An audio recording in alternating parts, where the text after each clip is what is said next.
Khanauri border, जहां महीनों से किसानों का डेरा था, आज एक अलग ही कहानी बयां कर रहा था।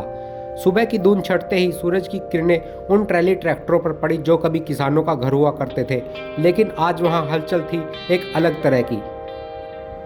कल रात चंडीगढ़ में हुई एक अहम बैठक के बाद पुलिस ने कार्रवाई शुरू कर दी। किसान नेता जो उम्मीद की किरण के साथ लौट रहे थे, उन्हें हिरासत में ले लिया। बॉर्डर पर सन्नाटा छा गया। जो किसान दिन रात अपनी मांगों को लेकर अड़े थे, वे अब यहां नहीं है। सुबह होते ही हरियाणा पुलिस ने मोर्चा संभाल लिया। बड़े बड़े पत्थर जो कभी बैरिकेडिंग का काम करते थे, उन्हें हाइड्रोलिक क्रेनों से हटाया जाने लगा।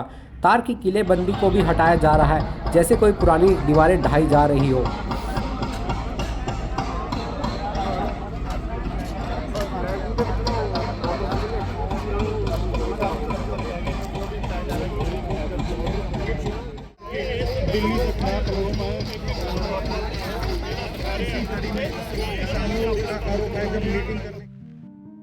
किसानों का सामान अभी भी वहीं पड़ा है, उनकी यादों की तरह।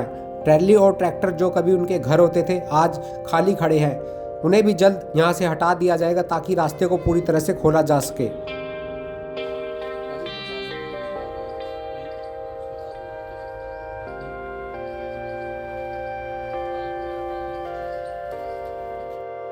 खनौरी बॉर्डर पर आज एक नई शुरुआत हो रही थी। महीनों का गतिरोध टूट रहा था, लेकिन यह सिर्फ एक रास्ता खुलने की कहानी नहीं है। यह कहानी किसानों की कहानी है, जिन्होंने अपनी मांगों को लेकर एक लंबा संघर्ष किया। यह उन यात्रियों की कहानी है जिन्होंने महीनों तक परेशानी झेली, और यह उन पुलिसकर्मियों की कहानी भी है जिन्होंने शांति बनाए रखने के लिए दिन रात काम किया। वहीं इस कार्रवाई के बाद राजनीतिक लोगों ने और किसान नेताओं ने अपनी प्रतिक्रिया दी है। सबसे पहले तो हम जो कल किसानों के साथ सिंगू बॉर्डर पे और अपना खनौरी बॉर्डर पे जो घटना सरकार ने निंदनीय घटना करी है, उसका हम घोर निंदा करते हैं। आज हिंदुस्तान के इतिहास में किसान, गरीब और मजदूर से विश्वासघात का सबसे बड़ा अध्याय भाजपा की केंद्र सरकार और पंजाब की आम आदमी पार्टी की सरकार ने मिलकर लिखा। किसानों को वार्तालाप के लिए बुलाया। किसान अपनी व्यक्तिगत मांग के लिए नहीं आए थे, एमएसपी की गारंटी मांग रहे थे पूरे देश के किसानों की फसलों के लिए।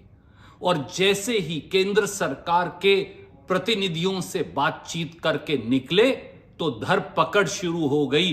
पंजाब सरकार और केंद्र की बीजेपी सरकार ने मिलकर उनको गिरफ्तार कर लिया। बॉर्डरों पर लाठियां मारी गई, टेंट तोड़ दिए गए, स्टेज धराशाही कर दिए गए, लोगों को गिरफ्तार किया जा रहा है। सवाल यह है कि आखिर क्यों? क्या अब हिंदुस्तान में किसान के लिए एमएसपी की गारंटी मांगना अपराध है? ये वही कर रही है बीजेपी की केंद्र सरकार और पंजाब की आम आदमी पार्टी की सरकार, जो एक समय में दुर्योधन ने भगवान श्री कृष्ण के साथ किया था। जब पांडव 12 साल का वनवास और 1 साल का अज्ञातवास काटकर दोबारा उन्होंने भगवान कृष्ण को हस्तिनापुर भेजा, तो दुर्योधन ने उन्हें हथकड़ियों से बांधने की इसी प्रकार की कोशिश की थी। इसीलिए दिनकर जी ने तब लिखा भी था, बांधने मुझे तो आया है, जंजीर बड़ी क्या लाया है। यदि मुझे बांधना चाहे मन, तो पहले बांध अनंत गगन। सूने को साध न सकता है, वह मुझे बांध कब सकता है। हिंदुस्तान के किसानों को कोई बांध नहीं सकता। ये संघर्ष जारी रहेगा। ये पूरे देश के 62 करोड़ों किसानों का संकल्प है।